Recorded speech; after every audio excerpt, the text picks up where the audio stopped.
So for me, I'm in my mid-40s. I'm a dad of 2 kids.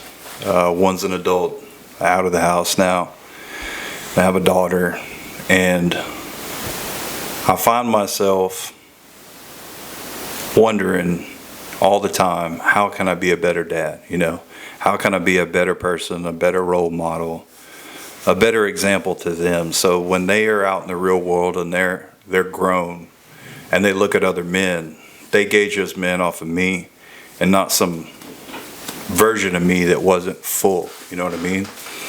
And it's hard sometimes to constantly think about that because you're living your life, you have all these other things going on. But lately I've really been diving into taking a pause and trying to reflect on that part of being a dad, and it's just a big part of trying to understand yourself as well as lead an example to your kids. Yep. With me, I grew up here locally. Always wanted to be in service, so I went in service and got out and was in law enforcement and was absolutely married to my job. I did it as a hobby. I did it. There was never a day where I felt like it was hard for me to go to work. I always wanted to go to work. But later on in life, I realized, I'm not going to be able to do that forever. And what kind of life am I going to leave behind for my kids? So, and what have I taught them? I've taught them that, it's a man's job to get up and go to work and to bring that money home to take care of the family, but at the cost of a lot of overtime. So, took a bunch of deep dives into thinking about what I can do better and how I can invest in my family. And, I think a boy becomes a man whenever he realizes his time, when he really realizes that his time is limited. And then you got a choice at that point, and that's either to dig in and start trying to do right by your family and make things better for them, or to do some inappropriate things and go through a midlife crisis. Yeah, and there's you see people all the time have midlife crisis or a breakdown. I think in part because they put too much stress on themselves where they don't necessarily need to have that kind of stress, Exactly. And I mean that if you live in a giant house and you have 4 cars and you have a giant boat and you have to pay for all that monthly, you get sick or get hurt, you could lose it all within 60 days, And nobody's really exempt from that, honestly, but the more that kind of pressure you put on yourself, the harder it is. So the more you kind of give up those things and start spending more time doing experiences with your family, they're going to remember that more. You know me for over a decade, and I did the same thing. I was into that work, man, and I missed out on a lot of my son's time, birthdays, Christmases, holidays, nights, all those things that most people just kind of take for granted. And that was kind of a big thing for me to kind of step back and spend more time with my daughter and my wife, take care of my house, make sure everything was good. But you don't always see that until it's too late. And I'm thankful for everything that I got to do during that time in law enforcement. But for me, it was about learning that my son's out of the house now. I'm not getting that time back, and I didn't want to do that with my daughter. I wanted to make sure I was there for her for softball games and her school plays and daddy-daughter dances and things like that, because she's going to remember that more than me working overtime and making extra money, That's right. But it's not to say that you shouldn't do that. It's just that you have to have a balance there. Everything has a measure. Yeah. And it is definitely not easy being a dad today, for sure. And we get so busy and so enthralled in everything that's going on in your day-to-day and your calendar and what meeting and what emails, and you have to sometimes just say, time out. let's just go somewhere for this weekend. I don't care where we go. I don't care what we do, but let's have family time.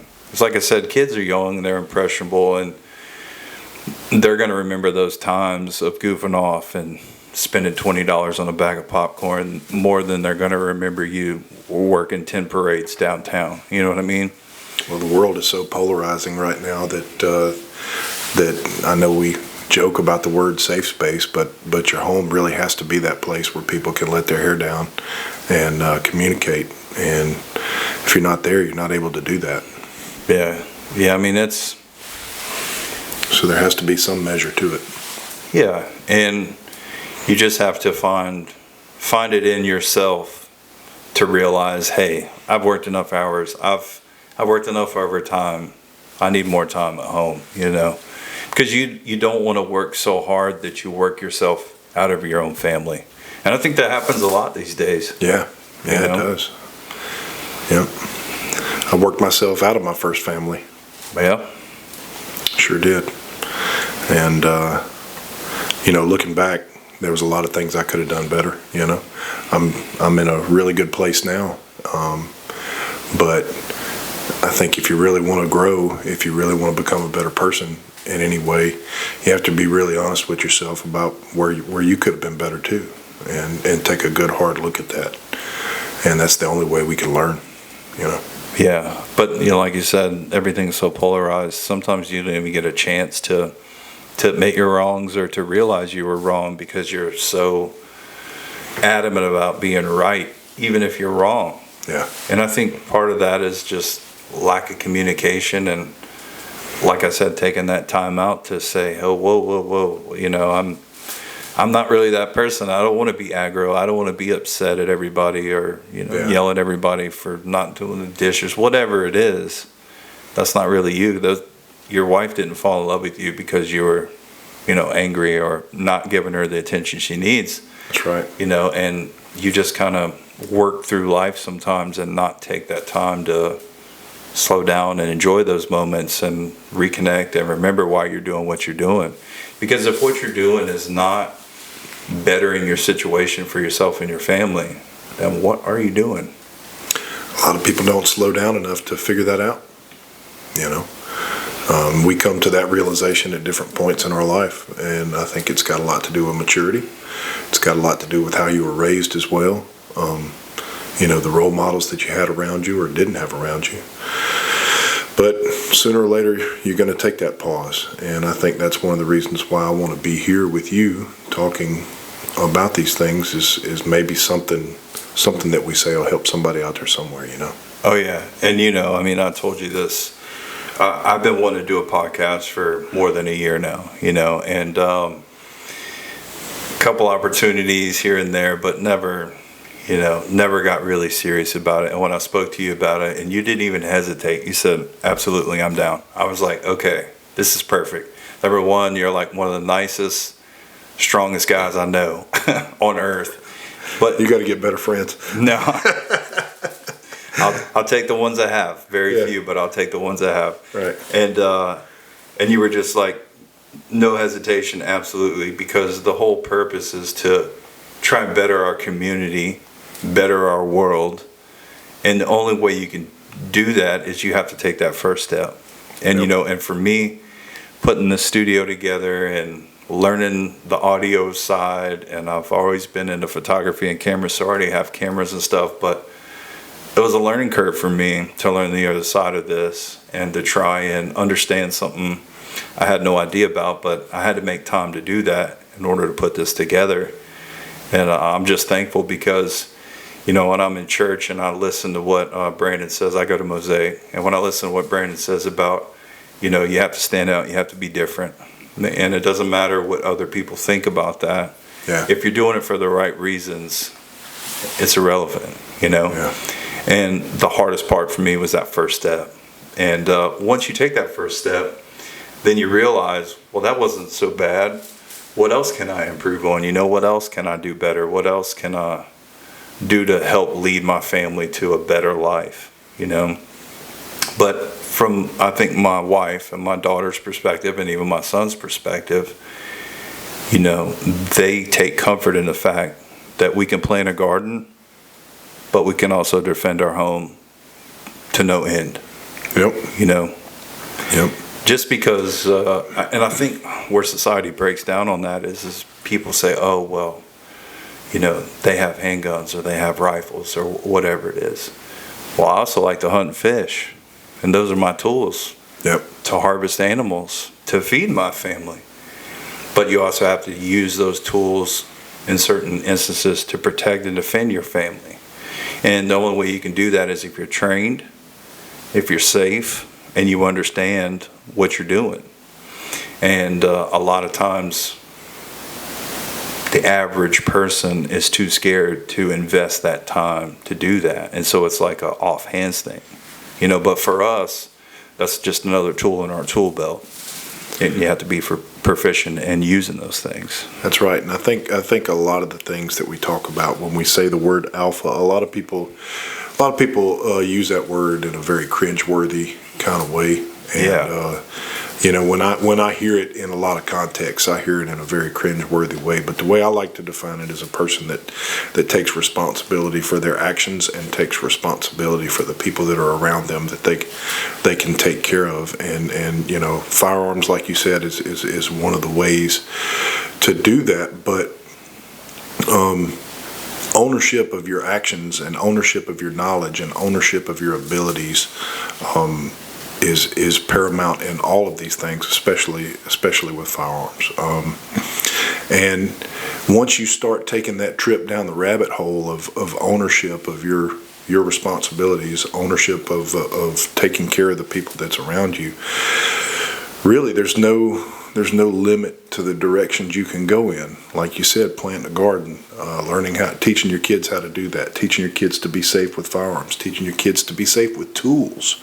Yeah. Any of those things. That's your responsibility as a man, and that's what I like to think about whenever I think about the word alpha and think about the reasons that why we're here. Right. And for me also, it's not just how physically strong or capable you are to enact violence when needed, but it's also a sign of being an alpha is being smart enough to know when to use it and when not to use it. That's right. Because if you can use your words to prevent an altercation, why wouldn't you do that, right? Because the average person doesn't wake up in the morning and go, I'm mad at everybody, I just want to beat somebody up, That's a person with zero control. Or a drug addict or somebody with mental issues, which there's a lot of that in our country. I mean, a lot of it. And for me, I think some of that comes from social media and just too much information all the time. Yeah. Like there's no break. You're getting emails, you're getting Facebook notifications, you're getting, your TV's loud in the background. You're washing clothes, the dishwasher's on. Humans even 100 years ago didn't even have electricity. What I mean? Well, and 25 years ago, before all of this social media came out, idiots didn't have a voice. Yeah. You had to get a voice and to be in journalism or to get a platform on TV, you had to, or on radio you had to have some type of savvy. You had to have some college. You had to have some kind of background where all of that was vetted, and just your average ignorant person just couldn't come spew hate, all over the internet or lies or whatever media was available at the time. They couldn't do it. So I think you're right. A lot of that noise that you're talking about is everyone having a voice. And while as Americans we should support that, like everybody's got the right to do that, but not everybody's correct. And we got to weed through that as men and test that against the Bible, test that against what we're taught, test that against the values that we hold dear, and see what works out. Yeah, I mean, it amazes me how many people have been friends since they were in high school and will cease that friendship over a political viewpoint, Right on. Because there's no discussion, right? It's my way or the highway. Yep. Right? And we all feel, as you said, polarized about that kind of thing. But at the end of the day, on both sides of the aisle in Washington, D.C., their feathers are from the same bird, That's you know? right. And they're going to push whatever they want to push for whatever reason they want.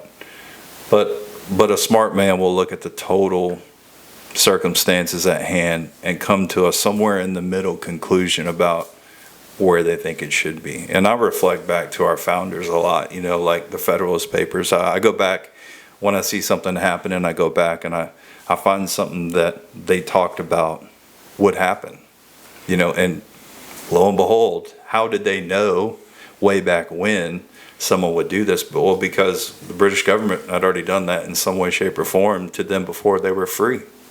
And so they knew, like, Yeah. how men would act with unrestricted power. Yeah. You know, and that's what I was saying about being an alpha. It's not just about being strong or being athletic or being fit. Your mind has to match that. Yeah. And you have to be able to flex each of them individually when needed, not all the time. Because if you did that, you would just be exhausted. That's right. And you got to be strong enough to, have the wherewithal emotionally to be a trendsetter. And what that means sometimes is going against the flow.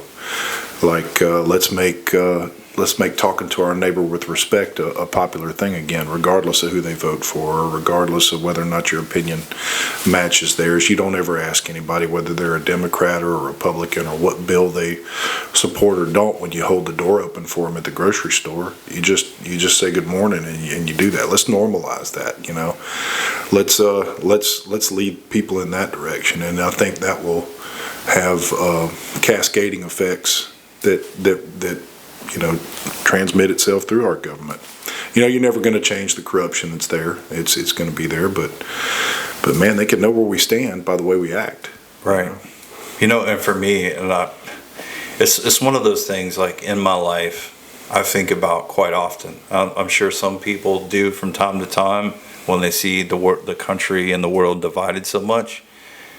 But man, you remember, like, 2 weeks after 9/11, that Yeah. sense of pride. Yeah. There was flags on every front porch, everywhere, all across the country. And it didn't matter who you were, what religion you were, what color you were American, That's right. right? And I feel as a person, that is what's missing from our country. Mm-hmm. We get these sub things where it's so polarized that if I don't believe just one little thing that you don't believe, you hate me and I'm a bad person. And I just look back at that time, and I just remember the commercials and seeing all the news people from all over the United States saying, look at this neighborhood, and all the flags lying down the street, and everybody's saying the national anthem. You know, I think that if that sense of pride and that sense of togetherness was to ever come back, I think maybe the politicians in Washington, D.C. may have a different outlook on what they're doing, you know? Yeah. Maybe so. I don't know, man. I think that pride's got to be spurred by something. It's like one of those things where we can pick on each other, but nobody better pick on our neighbors, right? Or we're gonna all rally together. I think that's the nature, kind of how our country runs. You know, like, we can pick on each other, but you better not mess with us, right? And I think that's what happened there. But you know, it's going to be a long road. It's going to be a long road to get there without something that's really spurring. In that case, it was violence that we kind of knew was coming. Not necessarily with that specific incident, but you know, it had happened before there. Right. And I don't even begin to know how to tell people what to think about the politics of global war on terrorism or anything like that, but I just know that I participated in it, and I was proud to be there, and I took a lot of the lessons that I learned from that and brought it back home. Yeah. And, you know, for one, I'm thankful you did that, you know, and I know that there's, you know, hundreds of thousands of other people that when that day happened, you know, I heard stories of people being in high school and watching it on their TV when the towers fell that day, and they knew, like, right there, I'm joining the Marines tomorrow. Yeah. As soon as they'll let me in, I'm going, and I'm going to be the first guy over there. Yeah. You know, and that's what I'm saying. Like that sense of pride, and we're just so divided, man. And it's so disheartening, you know, and it's because the media, for one, obviously has their own agenda, because whether it's good or bad, they want ratings, right? And they'll push whatever agenda, whatever political party needs to be pushed in order to get those ratings and get that sympathy and get those views. Dopamine, you know, is constantly going off when you see your phone blow up about whatever. Sex and corruption and things like that, yeah. And it takes away from the whole purpose of what we're doing, is trying to make people aware of those things and to block out the noise and focus on what's important, your family. Well, I think that starts in the home. I think that starts in our communities, and I think it can be contagious. You know, once we have control over the media, whether, you know, and a lot of people just probably balked and blew air out their nose when I said that, but we really do. Just like as consumers, we have control over what's in the market. You know, we control what we spend our money on, and we control what we spend our time on. And whenever enough people get together and say, you know what, this is enough of this nonsense. I'm not supporting this nonsense. Let's get back to treating each other like people, and you know, whether we agree or not. And once we start doing that, then you would see that. You would see that trickle into the media. You'd see the media start covering more stories like that. But they're gonna go where the money's at, just like anything else. And I think we're partly to blame for that. Because we're consuming it, right? Right. That's right. Well, that kind of leads me to this. So, like, you know, we're the Learned Alpha podcast, right? So for me, on a personal level, my dad was extremely intelligent. I worked for Lockheed Martin for like 36 years. And he drove from, you know, Mississippi to New Orleans every day for that 36 years, for 5 days a week. Been in a couple wrecks on the interstate during that time, and really helped with the space race. Because his part, they worked with the fuselage of the space shuttle, right? And so when the space shuttle would launch and the fuselage would separate and come down in the ocean, they'd pick it up on a barge and they'd bring it over to the plant and they'd refurbish it and so on, right? My dad was very smart. He could handle a rifle pretty good, but that wasn't his thing, you know? And so for me, I learned my hunting and my fishing from my older brother, you know? Right. And then when I moved to Florida, I learned more about doing a good job at work, not being scared to rip your hands up, and being a person of trust, and a person that, you know, when you were hired to do something, you did what you said you would do. From a friend of mine, Kenny, I call him Florida Dad. You know, he was just old school. He was a firefighter that was jumping out of helicopters in California in the 70s, you know, fighting forest fires and stuff. And so when you think about our podcast, The Learned Alpha, you're not born an alpha, you know, you have to grow into that. And all the different males before you in your life are kind of what dictate your moral compass of how you become your own alpha, as they say. And I think a lot of kids don't have that. They don't have access to that. And the ones that are quote unquote alphas may be bad alphas. They may be on them corners, you know, they may be in the streets, and that's their glory. That's their thing, to drive whatever and have whatever watch or shoes on or whatever. But that's not it. That's not the purpose. The purpose is to be strong enough to know you can use it, but smart enough to know you don't have to. That's right. And how do we get there, and what's our journey for each individual person? Right. So how would somebody watching this who may have never used a garden tool, or may have never shot a gun before, or a fishing pole, or a bow, or an axe? You see my yard. I cut down a lot of trees and I chop a lot of wood by hand. I don't use a splitter. For me, that roughness and getting that exercise in is the reward. I don't have to pay a gym membership. I get firewood and I get in shape. Yeah. You know, and you just feel more connected to reality when you do things like that. than just going to a gym with other people who are on their phone recording themselves being on their whatever workout equipment it is. You know what I mean? Right. And yes, I film me splitting wood sometimes because I want people to say, okay, that guy right there, he is not scared to go out in his yard and by hand cut down a tree and by hand chop down a tree or split logs and then carry them in a wheelbarrow to whatever stack he's got. Not many people do that. No, and for me, I was in my mid-30s whenever, I'm in my late 40s now.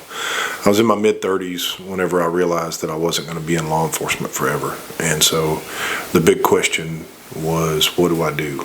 I didn't even know how to change the oil in my car, to be perfectly honest with you. In my mid-30s, I'd always took it somewhere. I knew I could tell you the ins and outs of the law. I could tell you how to process an arrest. I could tell you better than anybody else, how to do a search warrant or how to do this, that, and the other related to my job.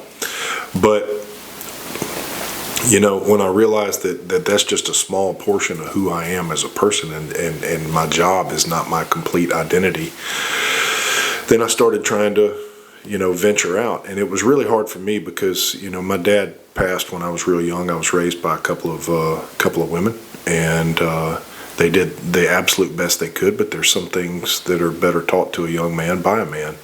So I had to learn to hunt and fish from my neighbor, who was a great guy and taught me a lot of lessons. I had to learn some things from my uncles, and they were wonderful men. But a lot of this journey I had to figure out on my own. And, somehow or another, I ended up on YouTube one morning while I was at work, and I saw a video of a guy blacksmithing, and he made a knife. And I just thought the way that video was produced with the music and with the editing of the video and all of the things that I saw, man, that thing set me on fire. And I said, there it is. Because number one, I had chosen to be in the Marines. I wasn't in any kind of special operations or anything like that. I was just a plain old infantryman. There were a lot of people like me. But it definitely, even at the basic level in the Marines, in infantry, it is not an easy thing to do. So I always have chosen a hard path. Maybe because Dad wasn't around, I felt like I had to prove myself to the people that are around me to earn my place in my family. And maybe I chose blacksmithing because it looked like it was really hard to do. But that has opened a whole new world for me as far as how I look at my life and how I look at the things that are around me, that there is more to my life than my job, that I can flourish in somewhat of the sweaty work with your hands kind of work, and also it can translate into the arts a little bit. Right. And so for me, coming to a realization, taking that first step and realizing how small of a slice of pie I was concentrating on with my life opened up all these other doors for me. Right. And speaking of that, like the day you invited me over to your shop, like it totally blew my mind. You were like, okay, here he is. It's gonna start changing colors now that it's in there, and it's getting warmer and warmer and warmer. It just blew my mind. But that speaks a lot to you as a person, because you invited me over and you showed me that out of the kindness of your heart. You could be teaching a class on the weekends to 10 people at a time, and hopefully you do that, because you're good at it. You're a good teacher when it comes to that, and I can tell because you spend so much time doing it and you really enjoy it so much that you pay attention to all those little minor things. Right. And that's what makes it enjoyable to you. And I found it fascinating because, when you see things on TV and people using a hammer, and you're like, oh, I could probably do that. No, it's not as easy as it looks, that's for sure. Yeah. And, and it teaches you, hey, when that thing comes out of there, how hot is it going to be? Yeah. It could literally send me to the hospital if I don't have my gloves on, or if my tongs don't grab it properly or something, Yeah. And it teaches you to respect that, and it's one of those things, and I'll never forget this. You told me, you're like, somebody had to build the tools back in the day. That was the blacksmiths. That's right. And that just blew my mind, because you never think about that kind of thing. Right. But you can build a house, yeah, but big fan of music. I can't carry a tune in a bucket to save my life. I've tried to play guitar. I'm a big oaf. It just doesn't work out for me. So I just really never had an outlet for creativity, and that's what that did for me. But it taught a lot of lessons to me, and it's not easy. And that's kind of things I'd like to challenge other people to do, is to pick things that are not easy, to pick the, I know this is a cliche, but to pick the road less traveled. To try that out for a while and see what your value is. See a little bit of self-reflection of where you are, and that'll reveal a whole lot more to you than sitting in the easy chair chomping on popcorn watching your sitcom, which all those things have their place, but right, let's not make that our lives. Right. And for me, like, I started out as a drummer, when I was in 6th and 7th grade. And when I was out of high school, I played, drums for rock bands and blues bands and stuff. And when I moved back home from Florida in 2005, my mom was dying of cancer. And I didn't feel like drums was connecting with my emotions. Right. And being born and raised here in Mississippi, though, I understood full well what the blues was and how it resonated with you as a person, right, more than any other music on earth. I think personally, I'm maybe a little biased because birthplace of America's music is the state of Mississippi, but I picked up guitar and I kind of poured my emotions into it and learned at the same time, and ended up being in a blues band for almost 12, 13 years, which was therapy for me. Right. Because I had, like you said, an outlet to kind of express my emotions with sounds, because I can't paint. I can't. Right. I can draw stick figures, Derrick, right, but I can't paint really good. So that was like my thing, and it's kind of a weird thing. I still enjoy playing guitar, but after losing both my parents and only knew one of my grandparents growing up, they'd all deceased. When you find peace, sometimes, like, you find that you don't have to express yourself that way, because the peace I receive at home now is satisfying enough to where whatever negative feelings I had before don't really exist anymore, because I'm cherishing the good and not focusing on the bad. You know what I mean? And that's part of realizing that. And it's not like something that just happens. Yeah. You may just sit there one day and go, maybe that's why I've been playing guitar, because I don't feel the need to express sadness or whatever it is, because I'm getting everything I need right here at home. And that can be years in the making. Like we're the sum of the decisions that we've made, throughout our lives, and that the fact that you have peace in your home, or the fact that you have a place that you can go to and not feel the need to express yourself as much, is a testament to the decisions you've made up to this point. It's also a testament to the blessings that have come along. Right. But if you didn't make the right decisions, you wouldn't have received those blessings. Right. So and that support network that you have at home, that's some things we'd like to get into later. The support network that you create around yourself with the choice of the right woman, Right. making, even if you don't believe in religion in any way, shape, or form, these moral and ethical decisions that you make regarding your mate, whoever that may be, are going to have a direct, effect on your life. They're going to have a direct reflect on if you're able to express yourself, and it's going to have a direct impact on your mental health. So yeah, and like touching on that with the morals thing, like, we're not born perfect, and most of our life we spend trying to be better than we were the day before, and that's if you're aware that you're doing something wrong in the first place. That's right. But it's not easy, and like I said earlier, with the social media and the news, and just excuse after excuse. For me, on a personal level, I stopped going to church in my 20s, when I lost my mom, and then I lost my dad, and then, I lost my grandma. And it was like a snowball, and I had some kind of resentment for that. and it obviously wasn't Jesus' fault, Right. but I had no place really to put the understanding or blame, and when I got baptized again, when I was in my 30s, it was a cleansing for me. Like, they always say, it's a cleansing and it's washing away your sins. But for me, it was more than that. It was more like, on a personal level, I was finally able to accept that. Right. And once you do, and you go to church, I go to church every Sunday with my wife and daughter, and you don't see going to church as a burden. Oh, it's taking away time from this or taking away time from that, or I can't go to the island first thing in the morning because I got to go to church.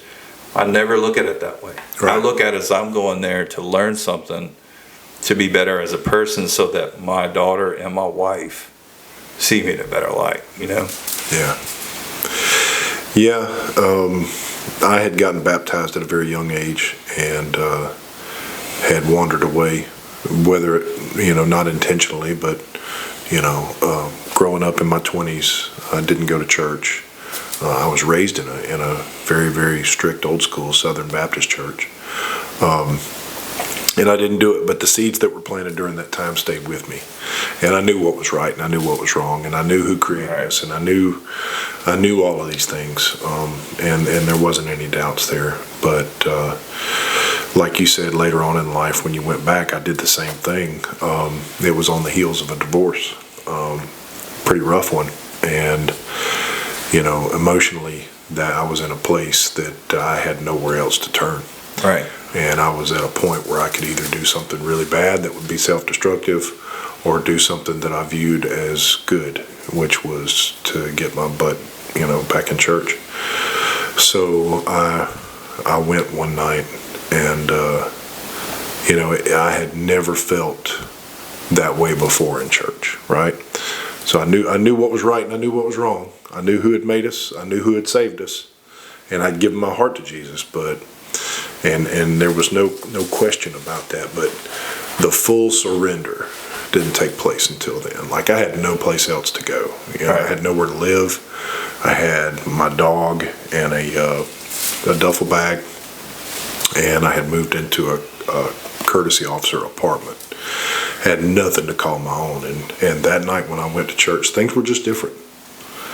So yeah, I know what you're talking about with that, and I'd like to see more people, to reach that point, and that point of surrender. And when I did that, things started getting a little bit better. Right. It's like a snowball. Man, I'm going to tell you, it's hard for me to say it, but I had lost my Bible when I moved out of the house and was going through that divorce, and I went to the Christian bookstore and got another Bible, and I had brought my daughters with me. And I got up to the counter, and there was this very, very sweet young lady, probably high school age, very, very nice. She's checking us out, and she's making the small talk. And my daughters had asked me if they could get some books for themselves, some Christian books. And I said, absolutely. So I got them up there, man, and I heard a voice like I've never heard before in my life come from everywhere and said, it's about time. It's about time that you showed these kids.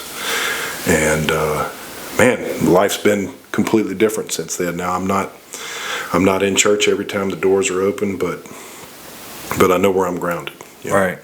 I know where I'm grounded, and it was because of that experience. Yeah, man. And like for me, and I told this to somebody a while back, as a dad, for me, at least making sure my kids are baptized and they have a personal relationship that they can grow when they're more understanding, because kids, they get it, but I don't think they truly get it. Like I said, for me personally, I pretty much lost, everybody. Yeah. And when you realize that I made it, I made it. I lost these people and I went through this hard time, but I made it. And here I am. Yeah. And I have all these other things to be thankful for and grateful for. Sometimes you can't see the forest through the trees, You've got those years to lean on to know that if I hang in there, things are going to get better. That's right. Kids don't have that, and that's what we got to tell them. Right, and like I said, as long as you make sure that they're baptized and they reach that point in their life when they accept Jesus into their heart, then they know, you as a father, this comes that learned alpha thing, you have at least done your part as a father to make that introduction. That's right. Because as people grow up, they have different outlooks on life and different things happen to them which guide them to think or behave one way or another, and drugs and alcohol and, like I said, political affiliations, all these other things, the weight of the world, as they say. But at least and like you said, you always knew in your heart, but you kind of, life kind of pushes you back and forth like a sea, and when you get in that calm water, that's when you have to realize, hey, I get it now, I made it through the storm, as they say, and it's not easy. I think that's when things are most dangerous for us, is when we're in the calmest waters. Yeah. Because we start leaning on our own understanding. We start leaning on the things that we know or we think we know, instead of just, leaning on the one who made us, Like, I don't think I've ever been as close to God as during the time that I was going through all of that, and even though it was some of the most terrible times in my life, I look back upon that experience fondly, at least that portion of it. Right. And man, it just set everything up for future success after that. And if I wouldn't have paid attention during that time, and it wasn't because I was smart, it was because of the people that were around me that taught me things, then I wouldn't be where I'm at today. I certainly wouldn't be here today. Right. And so it's almost like gave you that armor, that spiritual armor to keep mucking through life, as they say. And man, let me tell you, I've been through some things in the past couple of years that maybe we'll share at another time, but understand out there that sometimes it's okay to just go through the motions, right? Even though you don't feel it, even though you don't know what's happening, you don't know why you're doing what you're doing. Get up, put your clothes on, go to work, go through the motions, take care of your family, and then eventually you'll understand. It may take some time. Right. Well, man, I have to say I'm super thankful that you wanted to do this podcast with me and host it with me, so we can hopefully make a difference in our own community as well as the world. And like I said, I'm not perfect. I'll never be perfect, and I know you feel the same way, but at least we're aware and we try and work on ourselves every day. And for me, like I said, sitting in church some days, I receive these messages of, what are you doing to better your world and your community and your family, and are you doing enough? And I firmly believe that this podcast is going to help do that, because, our whole idea is to interview other men like us. Right on. Not just like us, but men who learn from other men and how they got to where they are today because of those men. That's right. And eventually we talk to so many people that those stories will resonate with different people who are watching or listening to the podcast, and that will make a difference in the right way in our world. That's right. I hope so. Well, we appreciate you guys listening and watching. Stay tuned. We'll be uploading every Tuesday to YouTube and Spotify. So we appreciate your time and hope you guys have a good one. Thank you. Good night.